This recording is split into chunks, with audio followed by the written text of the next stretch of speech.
Olá a todos, sejam muito bem-vindos a mais um vídeo do canal.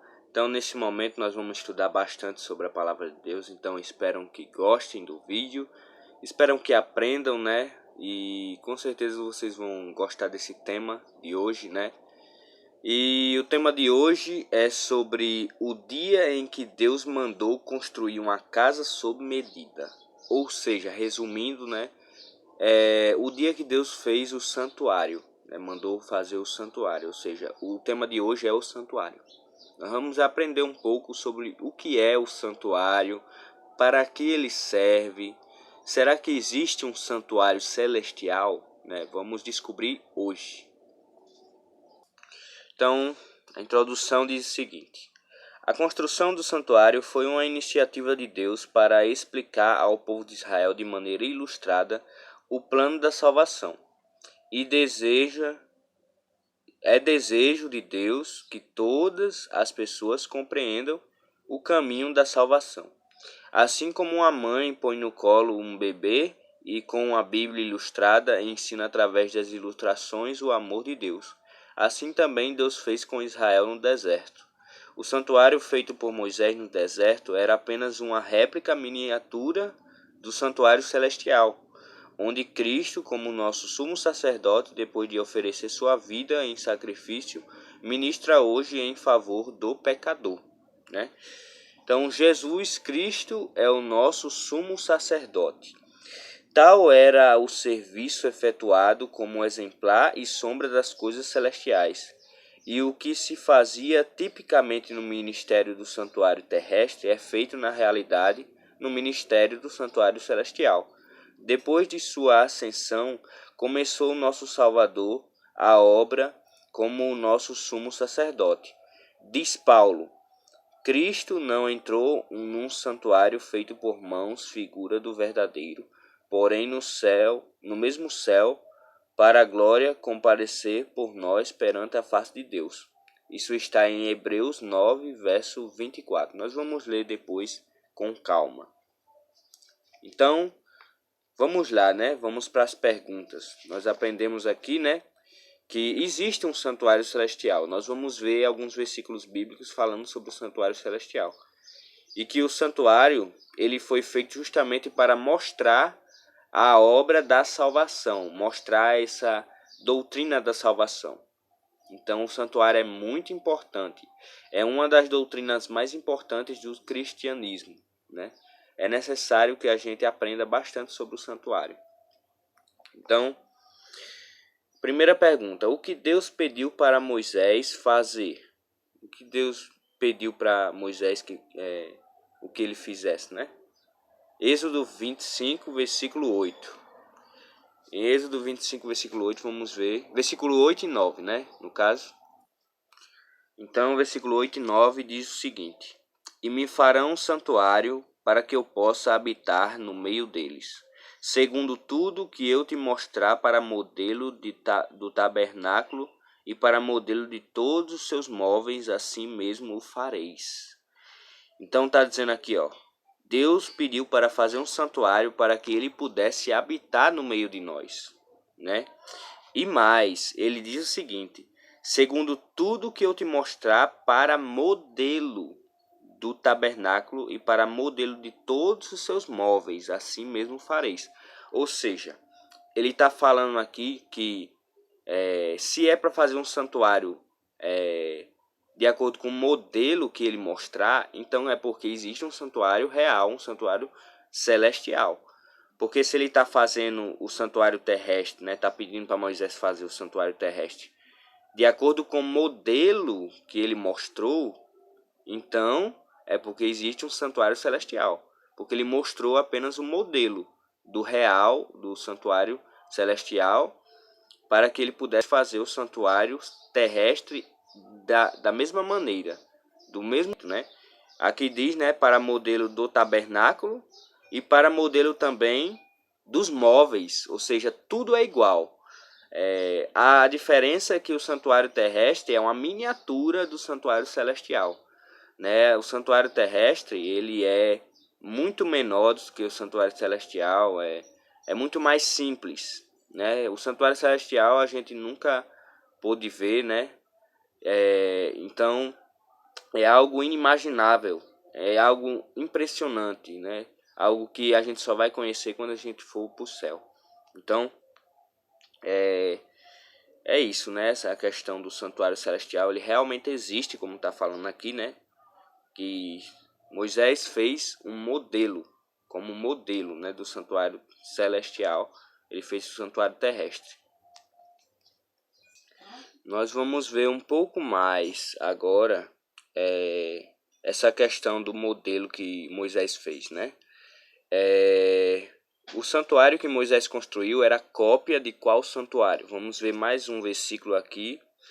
Hebreus 9, versículo 24. Hebreus 9, 24. Porque Cristo não entrou em um santuário feito por mãos, figura do verdadeiro, porém no mesmo céu, para comparecer agora por nós diante de Deus. Ou seja, Cristo ele entrou num santuário não feito por mãos humanas, mas entrou num santuário celestial, como está dizendo aqui, né? Figura do verdadeiro, ou seja, porque Cristo não entrou em um santuário feito por mãos, figura do verdadeiro, ou seja, o verdadeiro é o santuário celestial, né? Então, é bem interessante isso, né? Agora vamos ver a terceira pergunta, né? Que móvel do santuário o apóstolo João viu no santuário celestial? Apocalipse 11, versículo 19. Abriu-se então o santuário de Deus que se acha no céu, e foi vista a arca da aliança no seu santuário, e sobrevieram relâmpagos, vozes, trovões, terremotos e grande saraivada. Então João, em Apocalipse, né, ele teve uma visão do santuário celestial. E muitas pessoas acham que o santuário celestial é o próprio céu, né? O céu é o santuário celestial, mas não é isso. O céu não é o santuário celestial. Como diz aqui, abriu-se então o santuário de Deus que se acha no céu. O santuário, ele se acha no céu, mas não quer dizer que é o céu, entendeu? Então, o santuário de Deus, ele está no céu, mas não é o céu. Como diz aqui, né? E foi vista a arca da aliança, ou seja, até os móveis que foram feitos aqui na terra foram modelos dos móveis real que se acha no céu. E a gente vai ver em Apocalipse, aparece várias vezes João tendo essa visão do santuário celestial. Ele vê os móveis, né, do santuário, ele vê a arca da aliança, como é dito aqui, né? Ele vê outros móveis também do santuário, ele vê o altar de incenso, o altar de sacrifício. Ele vê outras coisas também, como ele vê muitas outras coisas, né? Muitos outros móveis. Então, realmente é um modelo. O santuário terrestre foi um modelo do santuário celestial, como foi dito aqui, né? E o que Deus mandou Moisés colocar dentro da Arca da Aliança? Vamos ver em Êxodo 25, versículo 21 e Êxodo 31, versículo 18. Primeiro, Êxodo 25, versículo 21, diz o seguinte: porás o propiciatório em cima da arca, e dentro dela porás o testemunho que eu te darei. Agora vamos ver Êxodo 31, versículo 18. Diz assim: e tendo acabado de falar com ele no monte Sinai, deu a Moisés as tábuas do testemunho, tábuas de pedra escritas pelo dedo de Deus. Então, foi colocada na Arca da Aliança, né, justamente os 10 mandamentos, né, que foi escrita pelo próprio dedo de Deus em tábuas de pedra. A gente vai estudar um pouco sobre os 10 mandamentos depois, mas o que eu posso dizer aqui é que a gente vê que os 10 mandamentos são algo eterno, né, porque como a gente vê, né, que no santuário terrestre, né, foi posto os 10 mandamentos na Arca da Aliança, e os 10 mandamentos foi escrito em pedras pelo próprio dedo de Deus. E pedra significa algo eterno. Pedra, ela tem um símbolo de algo eterno. Então é algo realmente eterno que não pode ser mudado, os 10 mandamentos, né?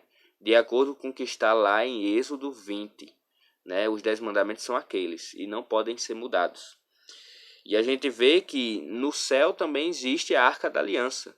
Uma Arca da Aliança também, a verdadeira Arca da Aliança, né, digamos assim.